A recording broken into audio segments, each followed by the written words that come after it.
There is a silent attack happening against you right now. Carl Jung discovered something most people will never realize. Your sexual desire is not really yours. It is a force invading your soul, stealing your essence, destroying your potential while you think it is just natural.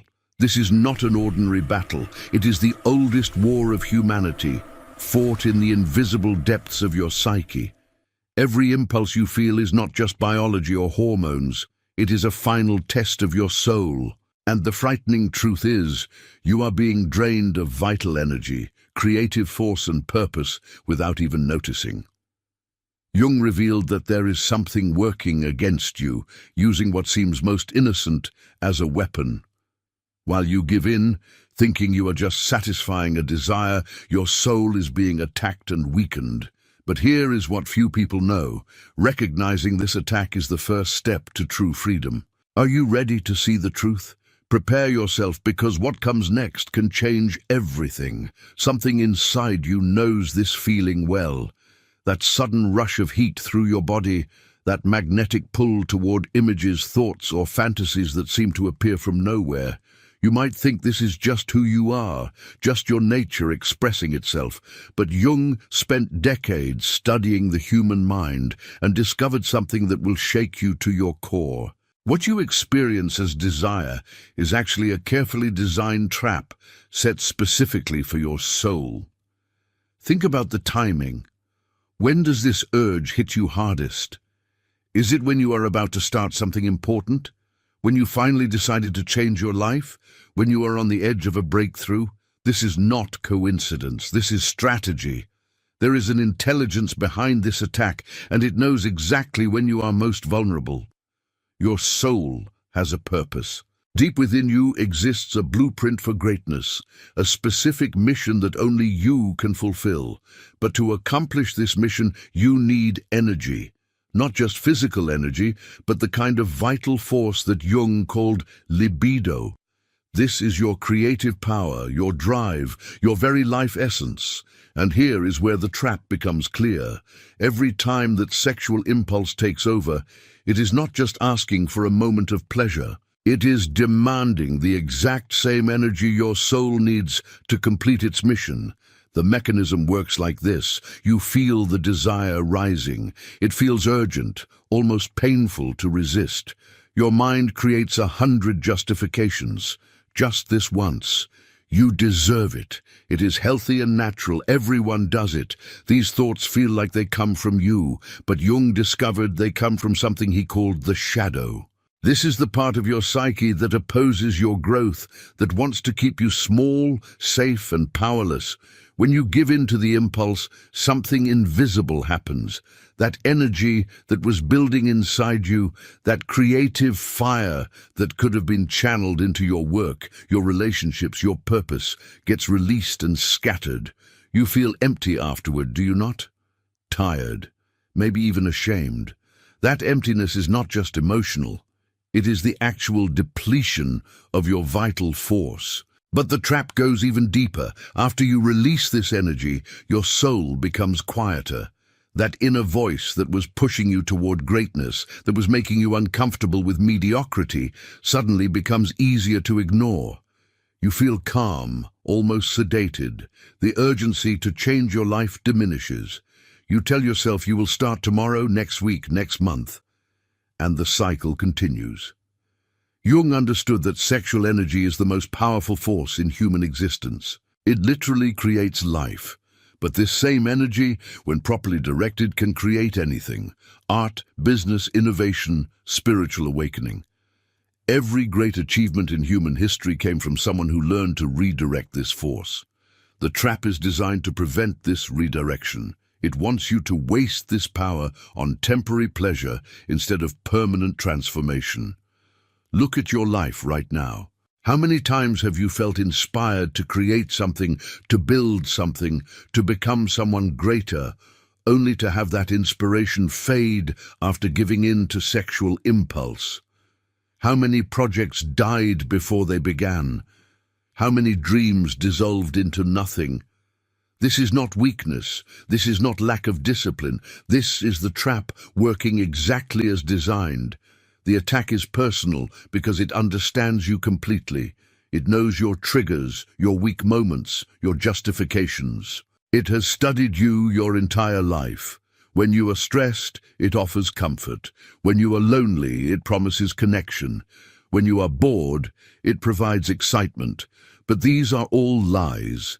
What it actually provides is drainage, energy theft, soul suppression. Your rational mind will fight against this idea. It will say this is extreme, that pleasure is natural and healthy. But Jung asks you to look at the results. Has this desire made you stronger or weaker, more focused or more scattered, closer to your goals or further away? The answer reveals the truth about whose side this desire is really on. Understanding this trap is not about shame or guilt. Those emotions are useless and keep you stuck. This is about recognition, about seeing clearly for the first time what has been controlling you. Because once you see the trap, once you understand how it works and why it exists, you gain the power to escape it. And that escape is what leads us to the next crucial discovery about what is really controlling these impulses within you. Now that you see the trap, you need to understand who set it. Jung called this force the shadow. But do not mistake this for a simple metaphor. The shadow is as real as your heartbeat, as present as your breath. It lives in the basement of your mind, and it has been running your life from there. Every thought you have dismissed as wrong, every feeling you judged as bad, every urge you tried to ignore, they did not disappear. They went into the shadow, and over time, this rejected material gained power. It became an autonomous force inside you, with its own agenda, its own intelligence, its own methods of control. And its favorite weapon is sexual impulse. The shadow knows something crucial about you. It knows that nothing bypasses your rational mind faster than sexual desire. When that impulse hits, your ability to think clearly shuts down. Your prefrontal cortex, the part of your brain responsible for decision-making and long-term planning, literally goes offline. The shadow uses this biological vulnerability as its gateway to control. Here is how the process works. You wake up determined to change. You have goals, plans, discipline. You feel strong. But the shadow is patient. It waits for the exact moment when your willpower is depleted. Maybe late at night when you are tired. Maybe after a stressful day when your defenses are down. Maybe during a moment of boredom when your mind wanders. And then it strikes. The impulse does not feel like an external attack. It feels like your own desire. This is the genius of the shadow. It speaks in your voice. It uses your memories, your fantasies, your personal triggers. It knows exactly which images will hook you, which thoughts will spiral, which justifications will work. Because it is made from your own rejected material, it knows you better than you know yourself. But understanding the shadow reveals something liberating. These impulses are not moral failures. They are not proof that you are broken or weak. They are simply the shadow doing what it does. And once you stop identifying with these impulses, once you recognize them as the shadow rather than as you, everything changes. Jung discovered that the shadow grows stronger in darkness. When you hide your impulses, when you pretend they do not exist, when you fight them with shame and secrecy, you feed the shadow. It thrives on your denial. But when you bring these impulses into the light of awareness, when you observe them without judgment, the shadow begins to lose its power. This is not about suppression. Suppression is what created the shadow in the first place. This is about integration, about recognizing that yes, this sexual energy exists within you, but you are not its slave. You are the consciousness that observes it. And consciousness has choice. The shadow wants you to believe you are powerless. That is its primary message. You cannot resist. You will always fail. Why even try? But this is a lie designed to maintain control. The truth is that every time you observe the impulse without acting on it, you reclaim power. Every time you choose differently, you weaken the shadow's grip. Pay attention to the pattern. The shadow attacks when you are on the verge of growth. When you are about to level up in your career, your relationships, your spiritual development. It creates maximum temptation at minimum resistance. Because it knows that if you push through this moment, if you use this energy for creation instead of release, you will become someone it can no longer control. The shadow also uses comparison as a weapon. It shows you others who seem to handle sexuality effortlessly. It makes you feel abnormal for struggling. But here is what Jung understood. Everyone has a shadow. Everyone faces this battle. The difference is that most people lost without even knowing they were fighting. They gave up their power so long ago that they do not remember they ever had it. Your shadow is not your enemy. It is the misunderstood part of yourself that needs integration. But integration does not mean indulgence. It means understanding. It means recognizing that this energy wants expression, but you get to decide the form, channel it into creation rather than consumption, transform it into drive rather than distraction. This is how you reclaim sovereignty over your own impulses. The moment you stop running from your shadow, the moment you turn and face it with clear awareness, something remarkable happens. The compulsive quality disappears. The desperation fades. What remains is pure energy, waiting for your direction. And this energy, when properly understood and directed, becomes the fuel for the transformation we are about to explore. Because recognizing what you have been losing is the first step to reclaiming it. Furthermore, if you want to delve even deeper and integrate your shadows and lights, check out the Sim Method ebook. It's a concise guide that can help you unlock your inner power in just 5 minutes a day. The link is in the first pinned comment below. There is a reason you feel tired all the time, a reason why your motivation disappears, a reason why that fire you once had for life seems to dim a little more each day. You are leaking energy, and the leak is so normalized that you do not even notice it happening anymore.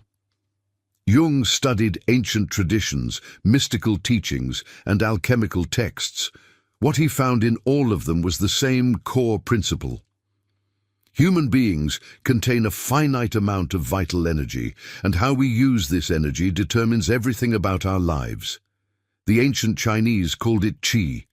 The Indians called it prana. Jung called it libido, but he meant something far beyond sexual desire. He meant the fundamental life force that animates your entire existence. This energy is your most valuable resource, more valuable than time, more valuable than money, more valuable than any external possession.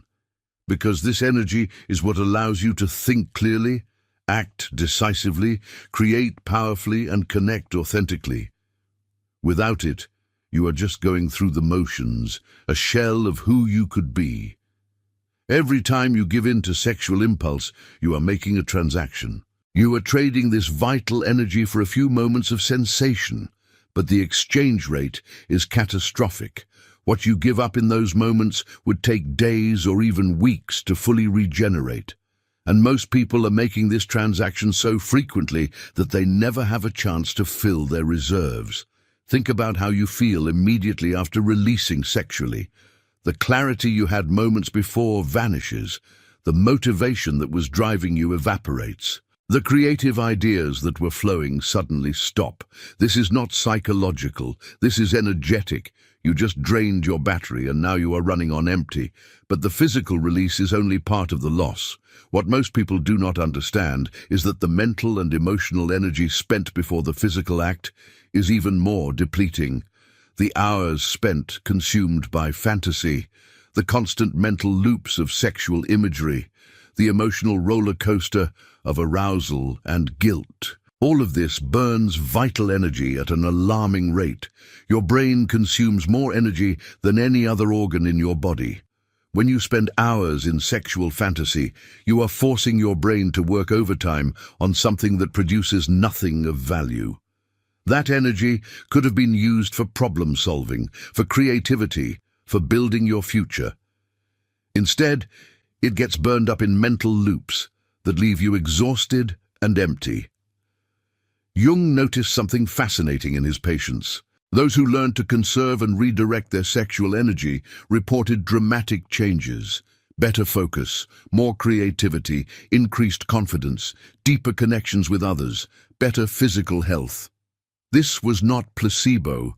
This was the natural result of having access to their full energy reserves instead of constantly operating in deficit.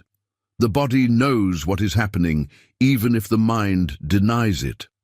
After sexual release, your body shifts into recovery mode. Hormones flood your system to help you rest and repair. Your nervous system moves from activation to shutdown. This is why you feel that wave of tiredness, that desire to sleep or zone out. Your body is desperately trying to regenerate what was lost. But in modern life, most people do not give themselves time to recover. They deplete themselves at night and then force themselves to perform the next day. Work demands focus. Relationships require presence. Goals need energy. But the tank is empty, so they reach for stimulants. Coffee, sugar, stress hormones, anything to create artificial energy. And this creates a vicious cycle of depletion and artificial stimulation that destroys health over time. The tragedy is that this energy loss is completely invisible to most people. They feel tired, unfocused, unmotivated, but they blame everything else: their job, their relationships, their circumstances. They never connect the dots to their sexual habits because society has trained them to see these habits as separate from the rest of life. But Jung knew better. Everything is connected. The energy you waste in one area is energy you cannot use in another. Here is the truth that changes everything. You are not meant to live in constant depletion. You are designed to operate from a place of overflow, of abundance, of power. But overflow is impossible when you are constantly draining the source. Imagine trying to fill a bathtub with the drain open. No matter how much water you pour in, the tub never fills. This is your current situation. You are working hard, trying to improve, pouring effort into your life, but the drain is open and everything leaks out. The vital energy you lose through sexual release is the same energy that could transform your entire life. It is the difference between surviving and thriving, between existing and truly living, between being a passive observer of your life and being its active creator. And once you understand what you have been losing, you can finally begin to reclaim it. But reclamation requires more than understanding. It requires a specific moment of decision that separates those who change from those who stay stuck. And that moment is approaching faster than you think. There comes a point in every person's life when they stand at a crossroads.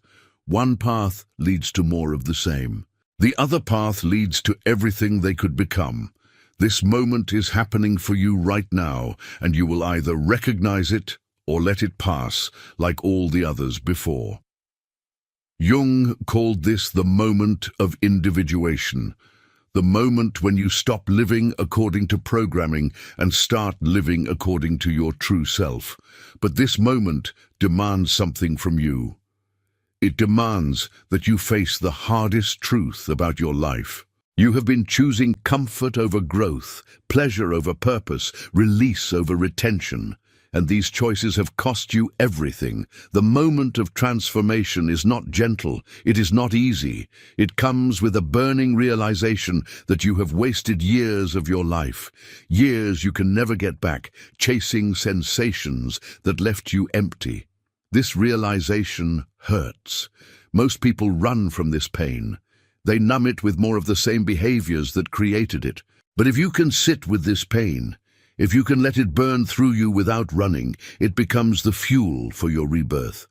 Right now, reading these words, you are in that moment.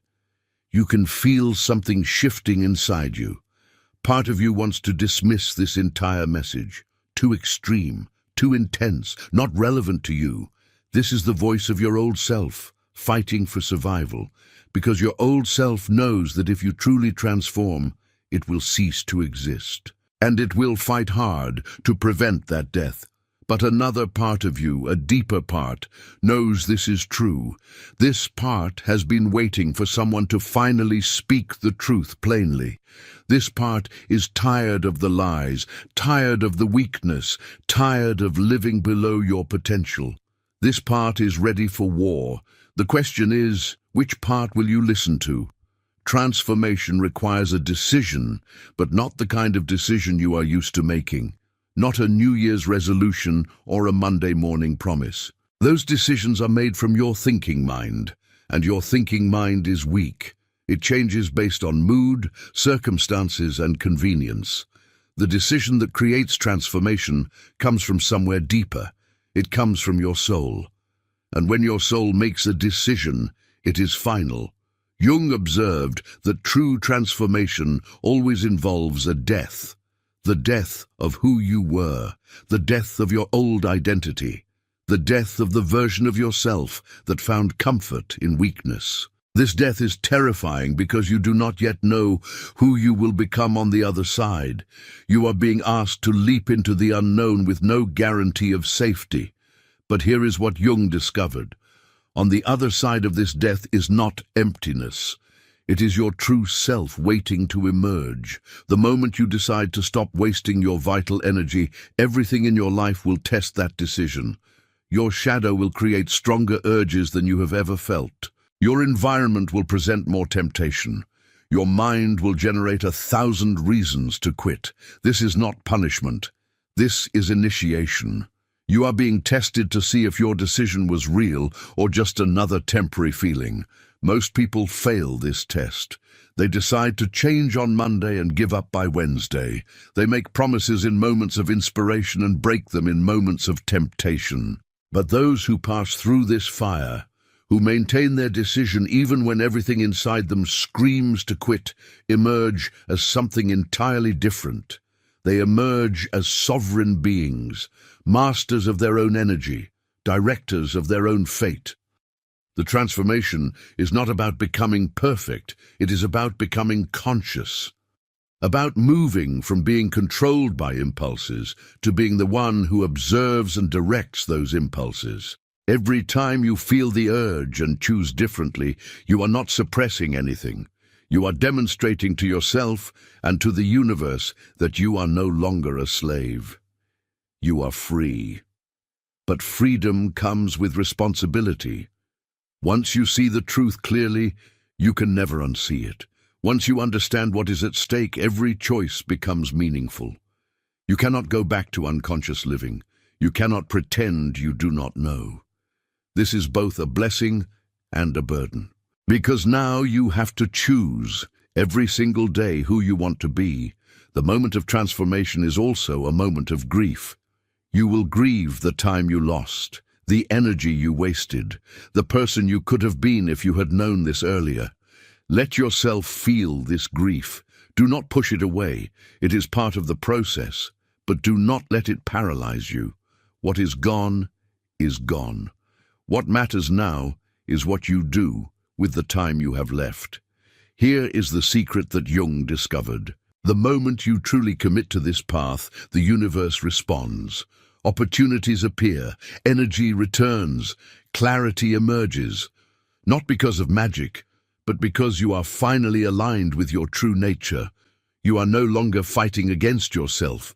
You are flowing with the deepest current of your being, and that alignment creates momentum that carries you forward, even when motivation fades. Your transformation begins the moment you stop negotiating with your weakness. The moment you stop making exceptions, the moment you say with every fiber of your being, I'm done with the old way. That moment is available to you right now, not tomorrow, not after you prepare, right now. And on the other side of that moment is a level of power and freedom you have only glimpsed in your highest moments. But accessing that power requires you to finally master the very force that has been controlling you. And that mastery is simpler than you think, though not easier. The energy that has been controlling you is the same energy that will liberate you. This is the paradox Jung understood deeply. Sexual energy is not your enemy. It is your greatest ally, but only when you learn to direct it instead of being directed by it. Think of this energy as fire. Fire can burn down your house, or it can warm your home and cook your food. The fire itself is neutral. Everything depends on how you contain it and direct it. Right now, this fire is burning wild inside you, consuming everything in its path. Your task is not to extinguish it, but to build a proper furnace for it. The ancient alchemists understood this. They spoke of transforming base metals into gold, but they were not talking about physical metals. They were talking about transforming base impulses into elevated consciousness. Sexual energy is the base metal. Your transformed self is the gold. And the process of transformation is what Jung called individuation. Mastery begins with awareness. You cannot direct what you cannot see. Start paying attention to when the impulses arise. Not just the obvious moments, but the subtle ones. The slight agitation you feel when you are bored. The restlessness that appears when you should be working. The way your mind drifts towards sexual thoughts when you are avoiding something difficult. These are all forms of the same energy-seeking release. Once you can observe these patterns without immediately reacting to them, you gain space. And in that space between impulse and action, you find your power. This is where mastery lives. Not in never feeling the urge, but in feeling it and choosing consciously what to do with it. The energy wants to move. That is its nature. When you feel sexual impulse, you are feeling raw creative power looking for an outlet. The mistake most people make is giving it the easiest outlet, the path of least resistance. But easy outlets create weak results. They dissipate the energy instead of directing it. What you need are challenging outlets that transform the energy into something greater. When you feel the impulse rising, you have a choice. You can release it in the usual way and feel depleted for days. Or you can redirect it into creation, into your work, into your training, into your art, into solving the problems in front of you. This is not suppression. This is transmutation. You are taking the same energy and choosing a different channel for it. Your body will resist this at first. It is programmed for release. It will create physical tension, mental obsession, emotional urgency. This is the fire burning hot. But if you can breathe through it, if you can sit with the intensity without giving in, something remarkable happens. The energy stops pushing outward and starts moving upward. It begins to fuel your brain instead of your base urges. Ancient practices understood this. They created specific techniques for moving sexual energy up the spine, into the heart, into the mind. These were not mystical fantasies. They were practical methods based on direct experience. Jung studied these practices and found truth in them. The energy can be redirected, it can be transmuted, but only through conscious effort and discipline. The physical body needs training. When you have spent years releasing on demand, your nervous system is wired for that pattern. Breaking this pattern requires you to rewire your entire system. This means physical discomfort, restless nights, waves of intense desire. Your body is literally going through withdrawal from its addiction to easy release. But on the other side of this withdrawal is freedom. Mental mastery is equally important. Your mind will generate endless sexual fantasies to pull you back into the old pattern. These are not random thoughts. They are the shadow's last attempts at control. Do not fight these thoughts. That only makes them stronger. Instead, observe them like clouds passing through the sky. They come, they go, but you remain unchanged. Emotional mastery completes the triangle. Sexual impulse is often driven by emotional needs. Loneliness, stress, boredom, anxiety. These emotions trigger the impulse as a form of escape. But escape is not solution. When you feel these emotions, instead of running to sexual release, sit with them. Feel them fully. Let them move through you. This builds emotional capacity and removes one of the shadow's primary triggers. The fire becomes your ally when you learn to work with it instead of against it. Athletes know this. When they feel restless energy, they train harder. Artists know this. When they feel creative fire, they channel it into their work. Entrepreneurs know this. When they feel drive and ambition, they build their empires. All of these are expressions of the same fundamental energy. The only difference is the direction. You will know you are mastering this energy when the quality of your life changes. Your focus becomes sharper, your energy becomes stable instead of spiking and crashing. Your confidence grows from a deep place instead of being dependent on external validation. Your presence becomes magnetic because you are no longer leaking energy in all directions. You become concentrated, powerful, whole. But mastery is not a destination. It is a daily practice. Some days will be easy. Other days will test you to your core. The shadow never fully disappears. It waits for moments of weakness. But each time you choose mastery over release, you strengthen your ability to choose. And over time, what once felt impossible becomes natural. The greatest gift of mastery is not the external results, though those will come. The greatest gift is internal. It is knowing that you are not controlled by anything outside your conscious choice.